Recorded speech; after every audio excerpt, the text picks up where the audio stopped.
next class gathering we're going to have as a group. And we could do our final class on Thursday. And what I want to do today is I want to start working on helping you get prepared for doing your thesis. And so that it is important that you demonstrate in your thesis that you've been familiar with what's being said in the class and in the readings that have been assigned, to demonstrate a fluidity or fluency with the content of the course. But it is important that you say something, that you take a position. That what I'm going to be doing today and on Thursday is pointing out that what it is I sort of want you to do in the paper. That we're developing your thesis about what is to be done. What is to be done about what it is that we've come to understand during the course. And that we've done a dozen different things in the course. So far, we set forth for you and gave you the opportunity to familiarize yourself with and to talk to the issue of global climate change, to understand what the science behind it is, what the projections are that are being projected by the scientific community, what the official findings are of the UN Intergovernmental Panel on Climate Change, what the findings have been of a major interagency study that's been done by over a dozen separate departments, executive departments in the United States government. So you're familiar with what the projections are of what is going to happen unless there is some sort of radical intervention in the present rate of emitting global greenhouse gas emissions into the atmosphere. We've also, in the course, revealed to you the fact that the major oil and gas corporations and coal corporations have in fact known since the mid-70s, at least, that they were doing this, that their product, the burning of their product and the release of the gases generated by the combustion of their products into the atmosphere are in fact wreaking havoc on the climate system of our planet. They've known this, and not only did they conceal it, but that they've gone to taking very active measures to distort the information that is being developed by the scientific community trying to warn people about this, and that they've hired full-scale public relations firms. In fact, many of the same firms that were hired by the tobacco industry to mislead the American people about the cancer-causing qualities of smoking.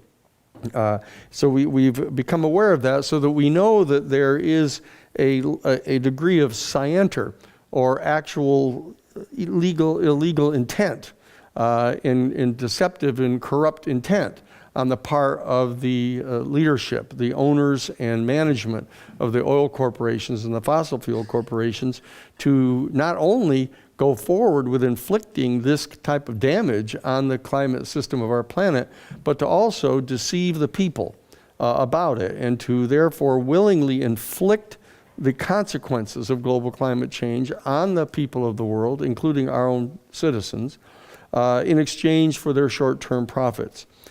We've also pointed out in detail, given you access to the readings that reveal to you that the response on the part of both major political parties, the Republican Party, of course, but the Democratic Party as well, the complete insufficiency of their historical response to the information, even as it's being put forth by the scientific community to try to overcome this aggressive campaign funded by tens of millions of dollars a year by the oil and fossil fuel corporations to deceive the people about this. That the Republican Party, of course, has become embedded in this denial of the even any significant contribution to the global climate change problem on the part of the fossil fuel industry.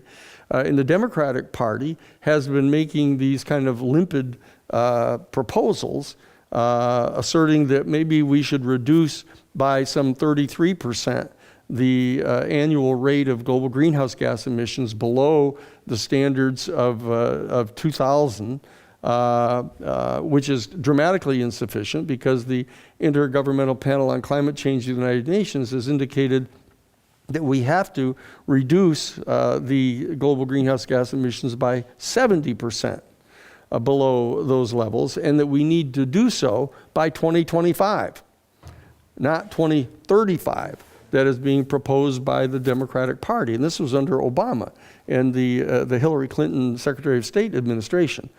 So we've demonstrated to you, and the readings have made clear to you, the insufficiency of the response of either of the two major Democratic parties.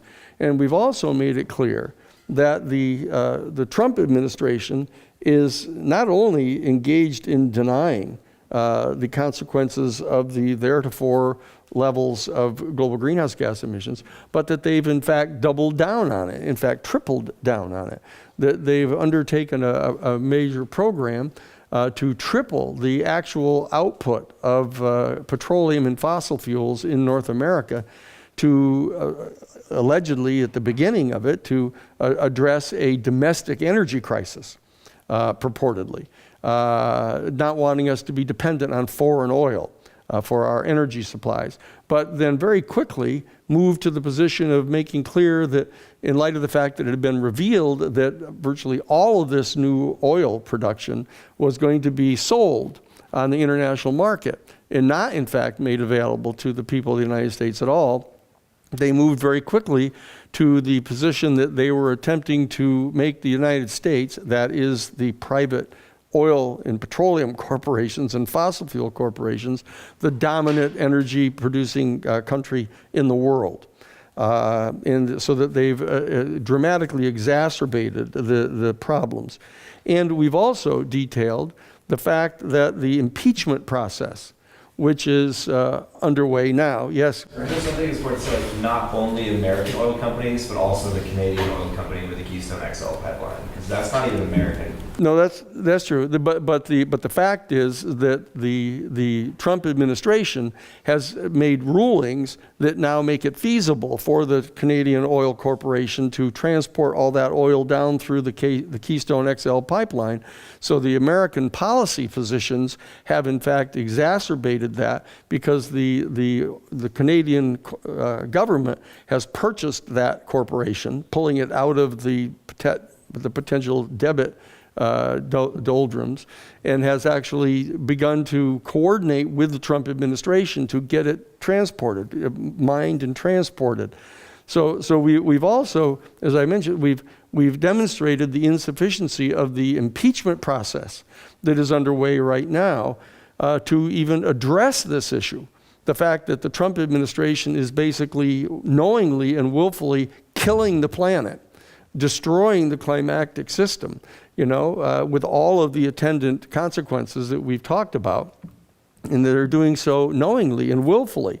And yet, nobody is even discussing the fact that failure to protect the citizens of our country and to protect our national security against global climate change is a complete breach of his oath of office, just as much as his directly cooperating with Russia in interfering in the election.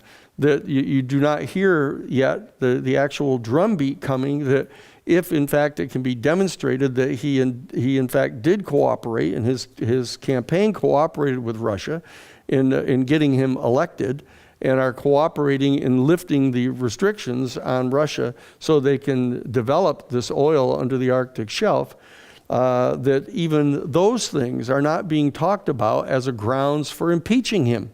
They've basically shied away from that entirely, and they're focusing exclusively on the issues of him obstructing justice. Now, we're aware of that, and that we've also demonstrated the paralysis on the part of the Democratic Party, the present Democratic Party, to even effectively go forward with the impeachment of this guy.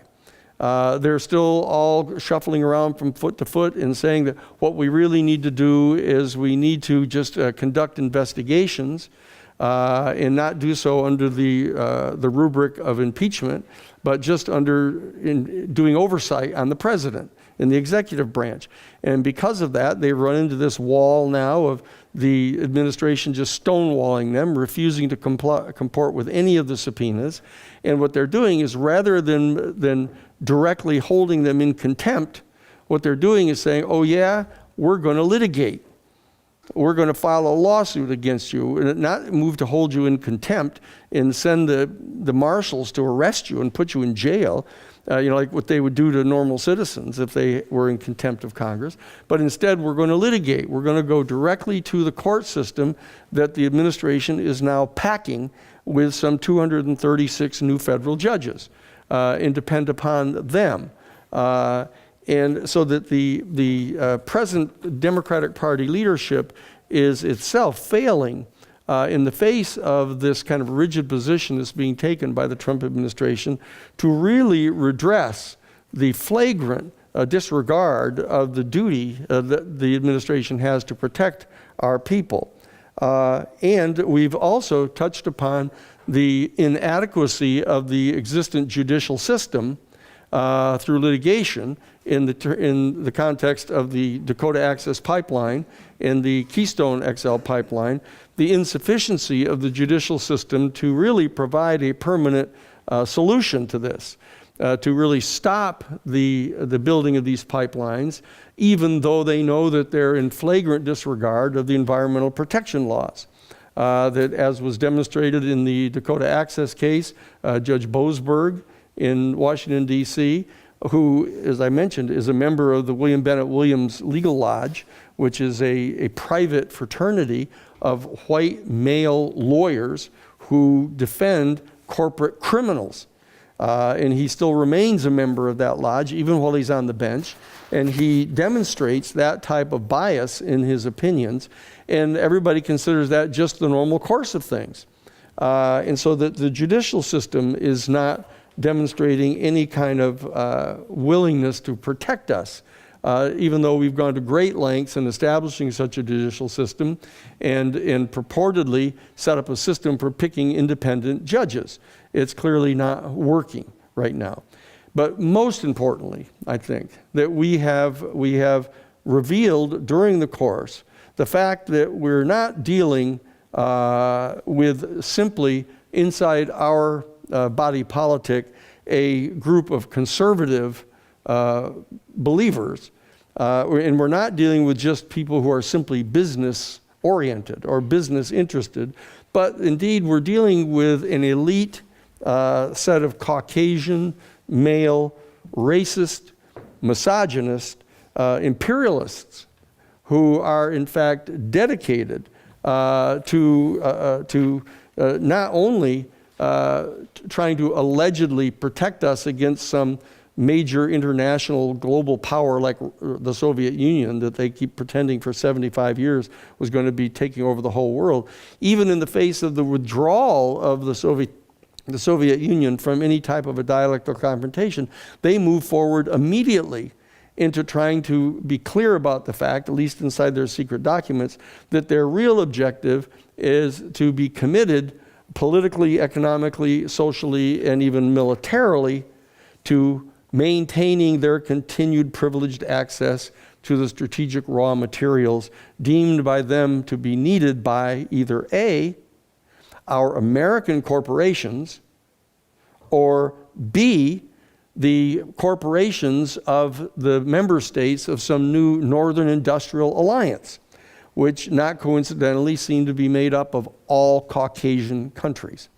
That we've seen that this effort is arrayed against a new Asian empire led by China, and that the purpose of their attempt to reach out now to Russia to become partners with the United States in their terms securing the ongoing security of our access to energy resources on behalf of Western civilization or the Western nations.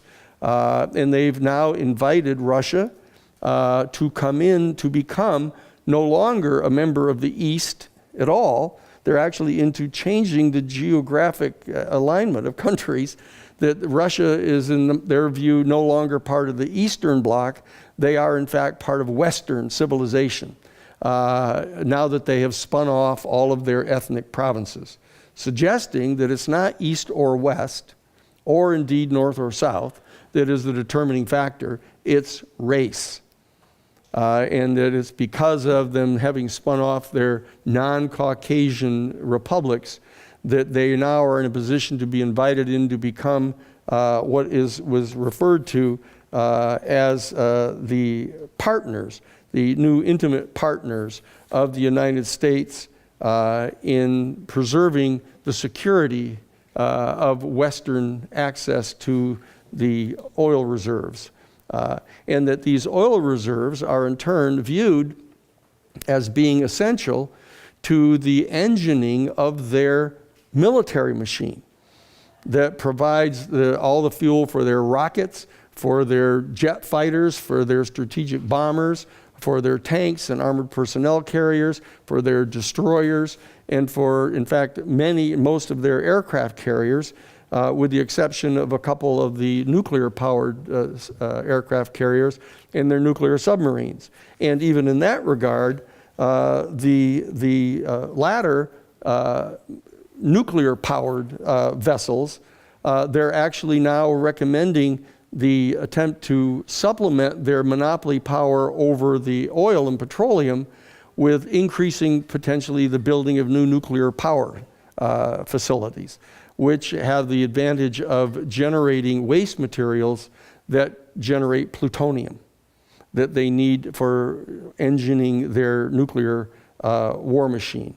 So this is what we have discovered in the course to date, and that we've discovered that there is going on inside the national security state apparatus just this argument going on between whether or not this effort to maintain our continued privileged access to the strategic raw materials of the world is supposed to be undertaken on behalf of just the United States unilaterally for the benefit of our corporations to keep us the sole superpower on the planet, or whether or not, B, they're willing to share this endeavor with the other Caucasian nations of Western civilization, now including Russia. And we've noted that explains this peculiar outreach to Putin on the part of Trump, that all of the major pundits and news media and political officials all seem to be standing kind of amazed and baffled and befuddled by why it is that Trump would be reaching out to Putin and to Russia the way that he is. And yet they know perfectly well that this national security document exists, the second iteration of the United States Defense Department policy planning guidance document that was drafted in 1992, right at the end of the Cold War, expressly recommending that we reach out to Russia and invite them into this new Northern Industrial Alliance for the specific purpose of maintaining our continued privileged access to the strategic raw materials needed by members of this new Northern Industrial Alliance. So that we see that all of this is going on, and so therefore the would-be contest that is upcoming in 2020 between the Republican Party and the Democratic Party would be primarily between these two factions. The Trump-dominated Republican Party arguing that we ought to have America first, that make America great again. Let's have America, the United States, be the sole superpower on the planet. and let's do everything to increase our dominance over the world, versus the new, more moderate, post-Cold War Democratic Party of the Democratic Leadership Conference of Richard Gebhardt and Bill Clinton and Hillary Clinton and Barack Obama and Joe Biden. That what they're really proposing is a multilateral Caucasian alliance to basically prepare for this upcoming confrontation with China, the new Asian empire. The thesis for which is elucidated in excruciating and embarrassing detail in the book, the book that is the Clash of Civilizations and the remaking of World Order that we referred you to. So that this is now up in front of us, and those seem to be the probable parties engaged in this pseudo-election coming up in 2020, except that there is now on the scene a new group, a new force. It seems to be a genuinely progressive coalition of predominantly young people, people from the millennial generation, your generation, that has been pushing forward new candidates. The paradigmatic example of which is Alexandria Ocasio-Cortez, but the other members of the freshman class of new members of the House of Representatives that have come in, and interestingly enough, Bernie Sanders and Elizabeth Warren, two kind of war horses from the baby boomer generation, and that they are basically decrying the inadequacies of both of these groups. And what they've done is they've designed an insurgent campaign as an insurgency inside the Democratic Party to basically run insurgent candidates against longtime Democratic incumbents who are part of this new, more moderate Democratic Party that are basically offering nothing but mealy-mouthed kind of soporifics in the face of global climate change, coming on to destroy your entire future. And fortunately, you're not just standing by taking it. You're saying that you're going to stand up and do something about this and support these new candidates and a new set of policies which are umbrellaed by this Green New Deal that is being talked about. Our office at the Romero Institute is in fact actively engaged in drafting the particulars of the California Green New Deal. We succeeded this past weekend at the Democratic National Conference or State Conference of California in getting an item put into the platform committee for the upcoming Democratic campaign in California and their convention, advocating the enactment of a Green New Deal legislation in the state of California. We've proffered this same thing to the Republican Party. They don't seem to be listening. And so, but the bottom line is there are actions underway now to do something about this.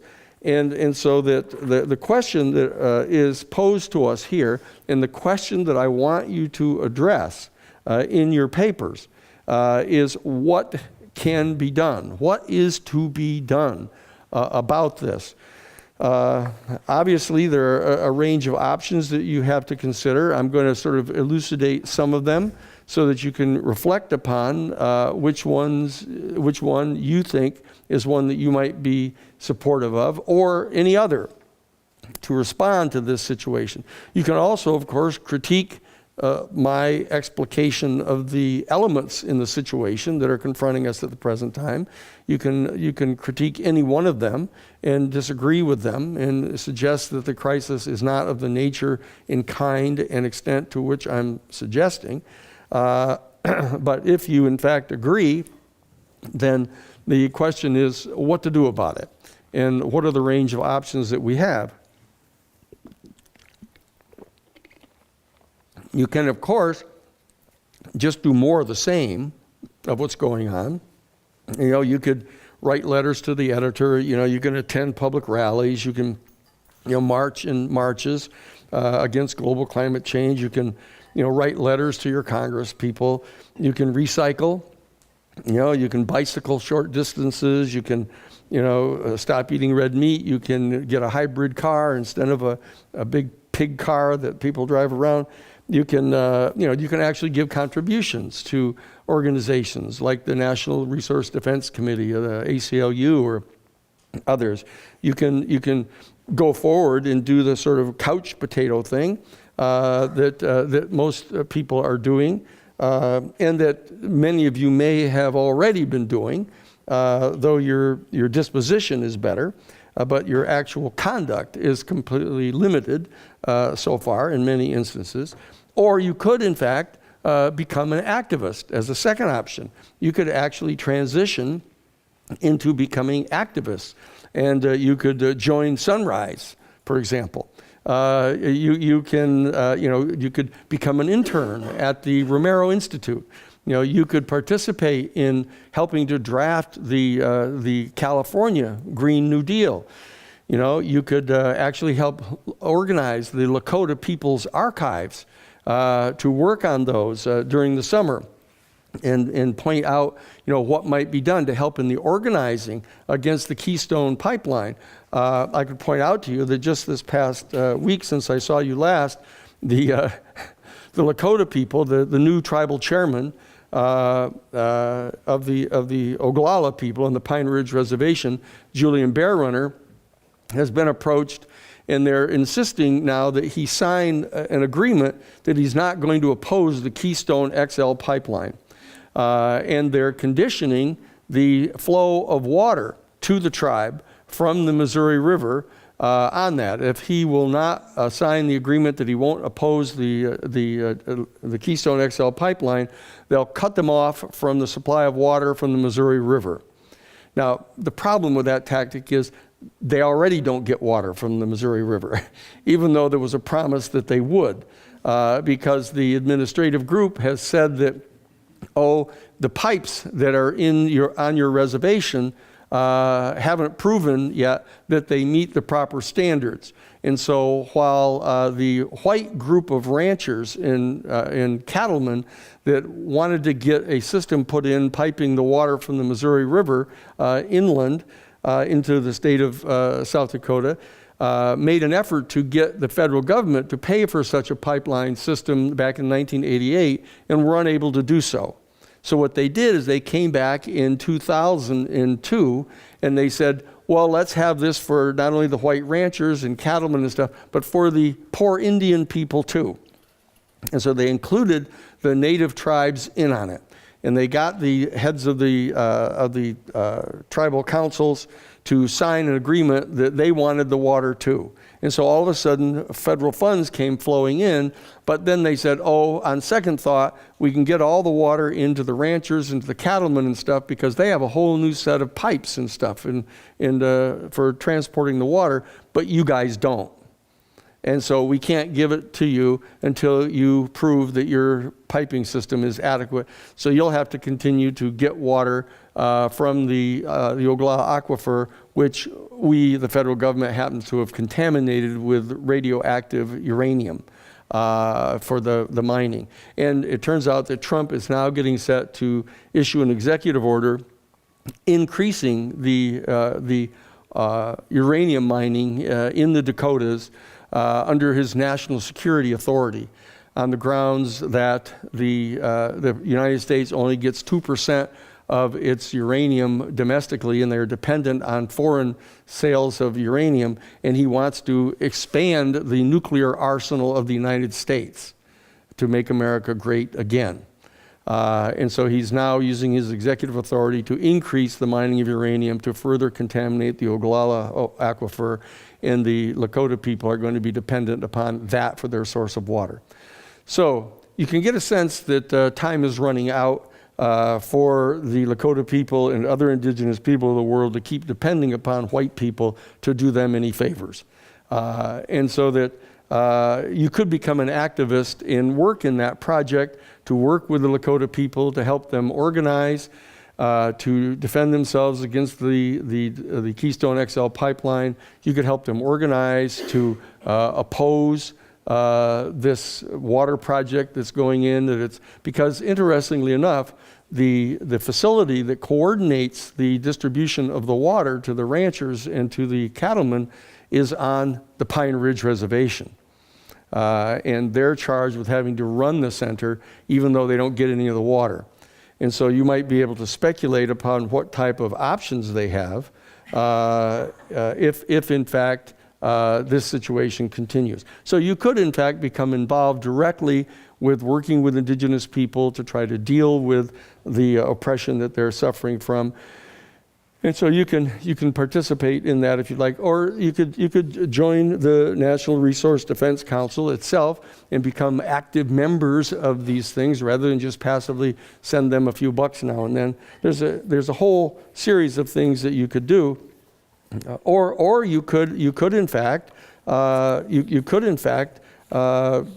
become more radical than that, or you could of course quit the whole deal. You know, that I actually had a meeting last week with a very intelligent, very good faith person saying that they're so convinced that the white people aren't going to do anything to stop global climate change because they're caught up in the mythology of the framing of the issues, the limited options they have by having to just vote for the Republicans or Democrats, or just sit back and watch CNN News and have them tell them stuff. That you could start to organize to withdraw from the whole operation and set up an alternative community. That's what this person was saying. That you set up an alternative economic and environmental community and start to grow an alternative reality, so that when the whole thing falls in, you and your friends will at least have some sort of a retreat to participate in. Or you could, in fact, participate in the takeover effort of the National Democratic Party. As I say, this is actively underway at the present time. There are a lot of old-time pals that'll tell you that this is never going to work because, you know, the Democratic Party depends entirely upon these massive contributions from corporations and rich people, and they aren't going to do anything that's very revolutionary. And so they're going to slow walk the entire operation, and to get you engaged in trying to amend their institutions, which they've created for their own self-interest, is a waste of time, and it's a misdirection of your energy, et cetera. That's one of the arguments they make. I think that we can talk about this. We're going to be talking about this in just a few moments when I get done sort of laying out what a range of options are that you can busily take notes on and determine whether or not you want to go down one of these paths in your thesis or not. You could also become part of the Green Party. The Green Party's been around for a while, and you can say, well, wait a second, isn't the Green Party the answer? You know, isn't that a good idea? You know, even though, you know, they spend their time nominating people who couldn't even find the washroom in any one of the houses in Congress. You know, people who are like a local school teacher who's a really nice person, but has got no political experience, you know, or they have other people for their candidates. I don't mean to be critical of the Green Party. I just want to criticize them. Because I don't think that they're being realistic. They're not actually putting forth candidates that have a realistic ability to win. And the problem is they don't even intend to win most of the time. They're there to make a point. They're there to try to get the Democratic candidates to move a little bit further to a little bit less to the right of center. You know, but it's not a winning strategy. Same thing is true of the Natural Law Party. The Natural Law Party took a run at this for a while, and they had actually, they qualified in all 50 states to run candidates. They had great candidates. They were a terrific party.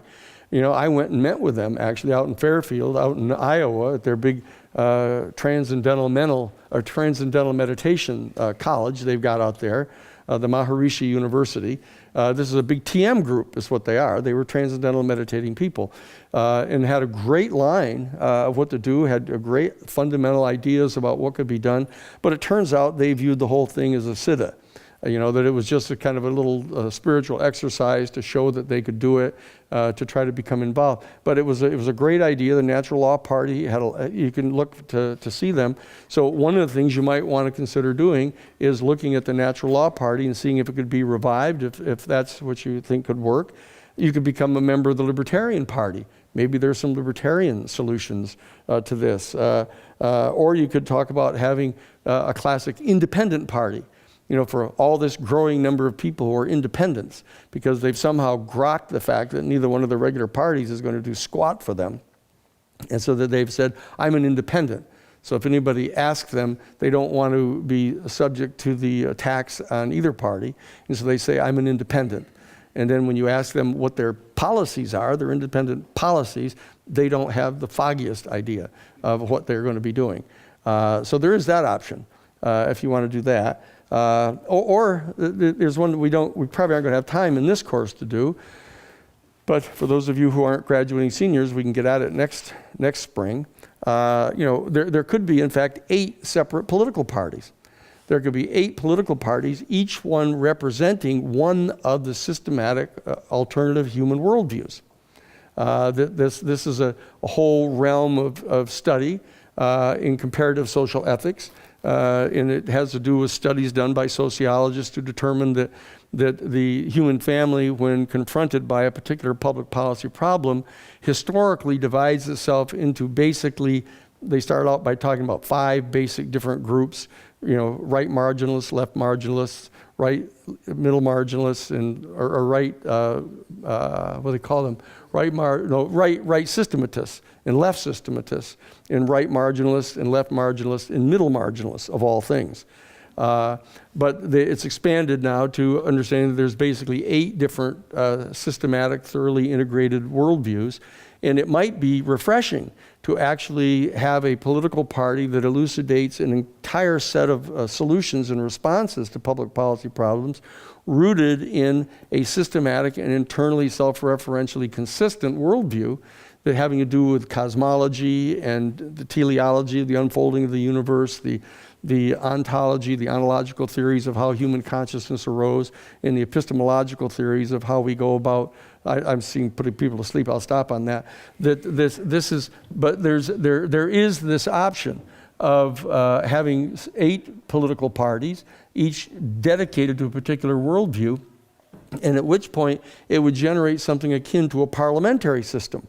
That there would, by necessity, have to be a coalition of people that would gather together from these political parties. You elect 435 congressional people, and they come from 8 different political parties, and they each have their own caucus.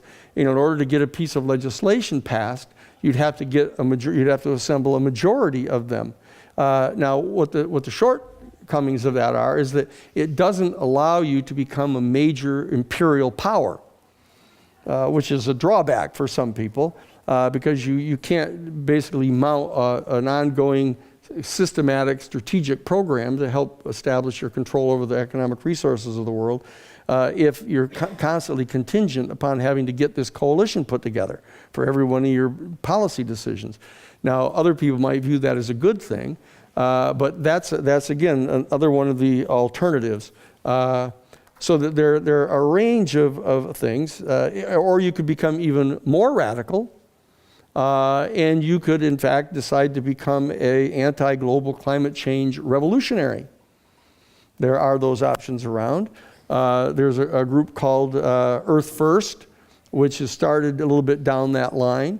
Earth First are the people that I mentioned to you that go out and take down ski jumps when they're in the process of building them. They actually engage in direct, aggressive, anti-material activity to try to disrupt the occupying forces of the state.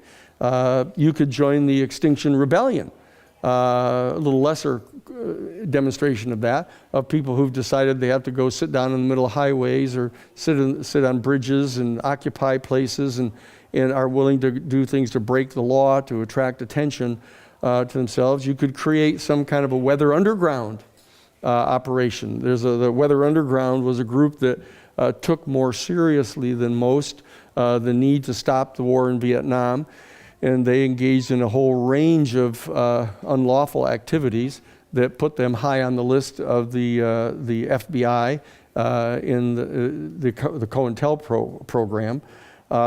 You could, in fact, do something like the Tipamaro I'm just throwing out things for you to take a look at for your papers here. There's a group called the Tipamaro that was this fabulous group, I might reveal my own feelings about it.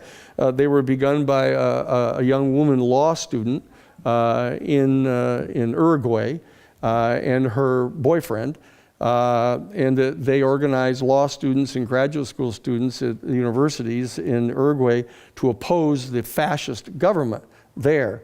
And they engaged in all kinds of extraordinarily creative activities, similar to what Greenpeace does, with Greenpeace climbing up on buildings and dropping big banners down and putting their boats out in front of the whaling ships and stuff that Greenpeace did back in their old days before they became this kind of lethargic institution that was more devoted to raising funds than doing actions.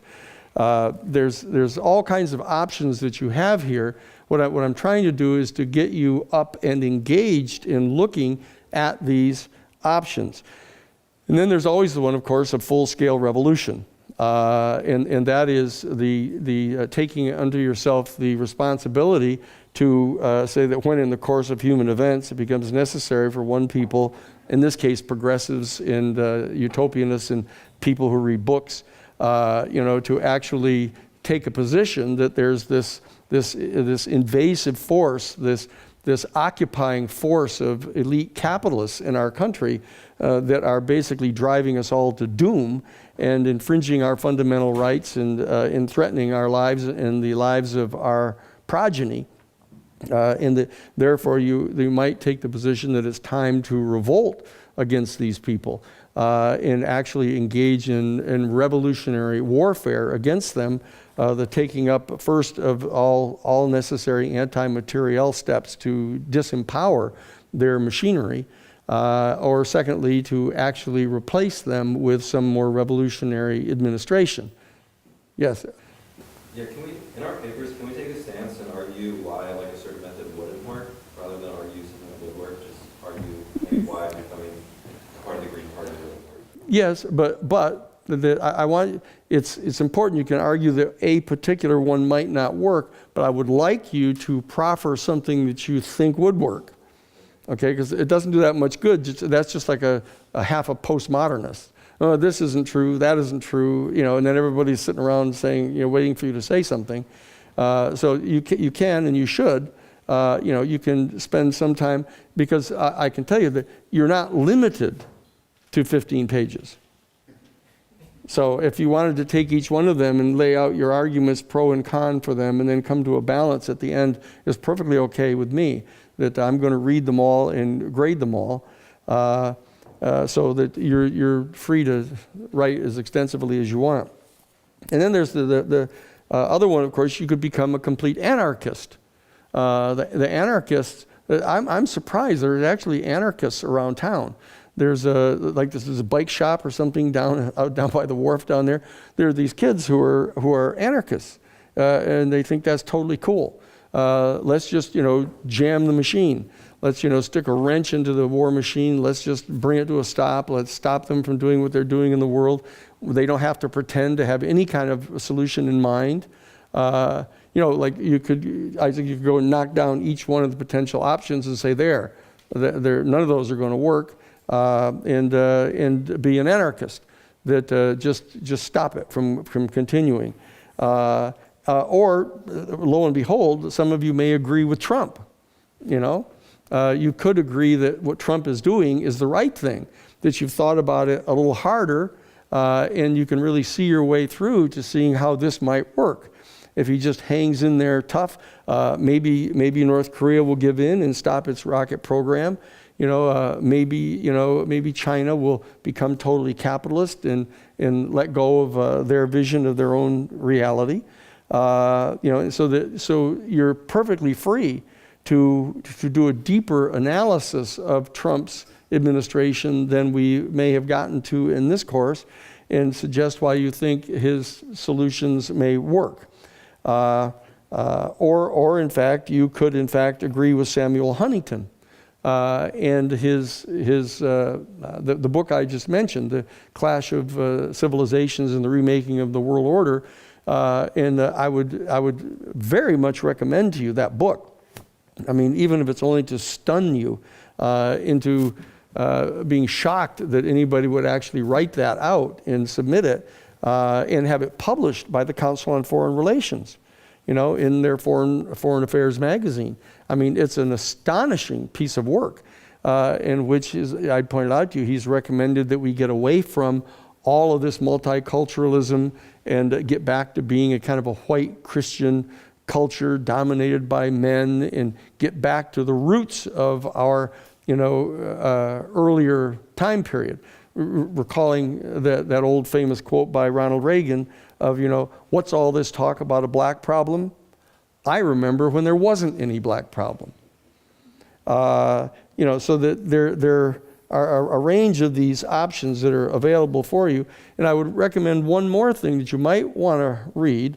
There's a little monograph that was written by Zbigniew Brzezinski back in 1993, where at the end of the beginning of the post-Cold War period, called Out of Control.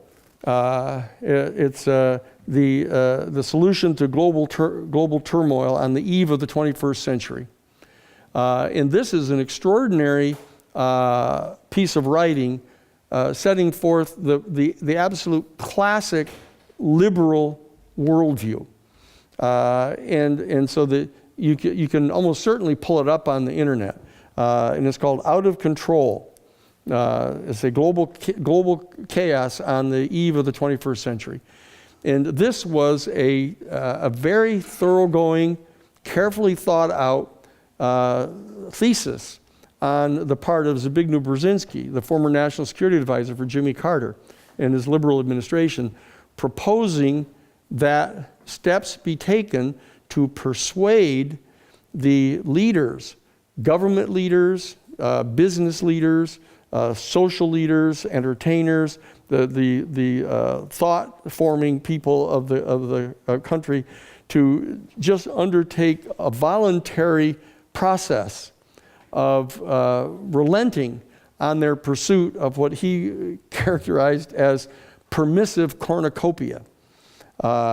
This pursuit of an ever-increasing access to luxuries and economic advantages, and voluntarily forego this in a way to better address, not solve, but to better address the major social problems of our time, which include global climate change, major economic inequality. He also pointed out nuclear proliferation and potential thermonuclear war, and he also pointed out the issue of DNA engineering and the meddling with the DNA of our human species. He thought that the artificial intelligence, the unregulated development of artificial intelligence that could actually pose an extraordinary and as yet unrecognized, largely, threat to our human family. So there's a whole range of these options, and this does not exhaust them all. I know that from my days as an undergraduate, I used to sit there and wait for the professor to explain all the different options so you didn't have to do any creative thinking. But there's probably other options that you can devise as to what you should do. And I'm not talking about just say what one might do or somebody else could do. I'm trying to figure out what you think you can do, okay?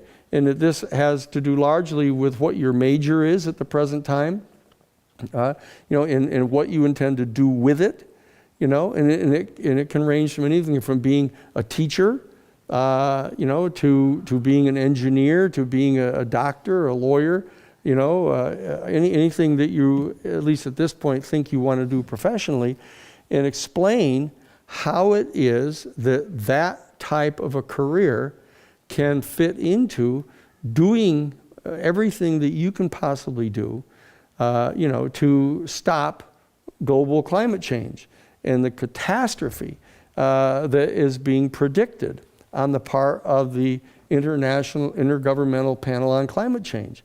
So those are the prompts that I'm sort of giving you here in preparation for the writing of your thesis on this thing. And I'd like you to, you got plenty of time to do this. I'm not going to assign any other reading or anything that you have to do between now and Thursday, but I want you to come back in Thursday, and we've got time to talk about this here today, another 30 minutes or so. But what I want you to do is I want you to start seriously considering what it is that you're going to propose doing about this. It can entail you doing something to try to enlist other people to participate with you. This isn't something you have to just do solely all by yourself. You could, organize a revolutionary army. You could, organize a new political party. You could write a book or do anything about this. Okay, but you can do it with as many people as you want. but I want you to do something that is different than you normally do in writing undergraduate papers, which is just to say something about something and try to do it in a witty way and at least in a manner that can at least be understood by the professor. But I'm asking you to do something more than that. I'm asking you to really dig down deeply and think about what it is that you intend to do, how convinced you are of any of these dozen things that we've done here, because any one or more of these that you're not persuaded by, then it has an influence on what it is that you think is necessary to do. And so that's where I am right now on this. Okay, now your papers come in on the 13th. I'm scheduled to fly to Washington D.C. on the 14th. So I will gather all your papers up on the 13th, and so it's important that you get them in, so that and you just send them in by email to John. They're right here. Okay, email to that class at Romero Institute. Okay, so get those papers in. I'll have them. John will have them. I'll take them with me to Washington, D.C. We're going into Washington. We're going to be meeting with the heads of the major political, public interest groups and religious organizations and stuff in Washington, D.C. to help try to get them on board the Green New Deal legislation for California. We're drafting it now. We have like 100 pages, 94 pages right now, omnibus bill that we have a rough draft of right now. And so we're working away on it. So we're trying to build support on the national level. We're working on the state level first. So tell me what your thoughts are, okay? I can be more directive in the questions, but just tell me where you're at on this right now after this course. Like education in what kind of context, institutional context? Personally, like a nonprofit type of educational platform in which there's people who have the knowledge to give out, like public school systems and do some type of outreach for that. Okay, is that what you're planning to do? Is be a teacher? Not necessarily at the moment. I mean, not at the spot I want to be. But a public education type of teacher. Okay. All right. So what else? Who else has got some ideas already as to what they? I'm not going to hold you to it. I'm just trying to have you help get other people in the class thinking about what kind of way this could be done. Yes. I was going to write about a revolution. Mm-hmm. Okay. In a revolution that knocks down the state, or a revolution that replaces the state, or what? A revolution that, I guess pretty much regime change within the United States. So that replaces the government with what I think is a better form of governance, like a parliamentary system. Okay, a parliamentary revolution. This would, see, interestingly, as you know, the Constitution itself doesn't actually address the issue of political parties. There was little anticipation at the beginning on the part of the drafters of the Constitution that these political parties would arise. But in the context of the writing of the Constitution, these two groups, as I've referred to as the Hamiltonians, that Alexander Hamilton represented as a lawyer the financial and mercantile interests in the colonies, and then this other group that were really the Madisonians, that were very much into trying to have things locally controlled, not have any kind of a centralized government authority over them, and to leave most of the decision-making in the hands of the colonies and the people there. And that those tended to ossify into the Federalists and the Anti-Federalists, which then degenerated into the Federalists and the Democratic Republican Party, interestingly enough, and then it became the Republican Party. And so that this issue of the replacing of or supplementing of the two major political parties by a third party, or an insurrectionist movement inside one of the parties or both of the parties, are avenues that you could pursue in that. In the assertion on the part of Bernie Sanders' campaign that this is the Bernie revolution is a very, it's a revolution with a small r, I would say. You know, that he's obviously not calling for revolution. He's calling for potentially revolutionary changes within the system. And that's a more moderate offering. But you can address it along the spectrum anywhere, but with a certain revolutionary zeal, I would say. Okay, so what else are people thinking about? I'm thinking about, I guess a theme would be like alienation. I think that's really strong, because you get this whole relationship between people, and it's very divisive, and I think that's something that really separates people from joining either a political movement that understands climate change from a political movement that doesn't understand or refuses it. Mm-hmm. So I think when you have enormous amounts of alienation, you have people that are simply uneducated and they don't know which side to choose, so they're forced to simply choose what they know, mm-hmm. or who they know. Uh-huh. So I think it's. Okay, there's a lot written on this issue of the alienation of the mostly the writing on the alienation of the white male, lower working class people.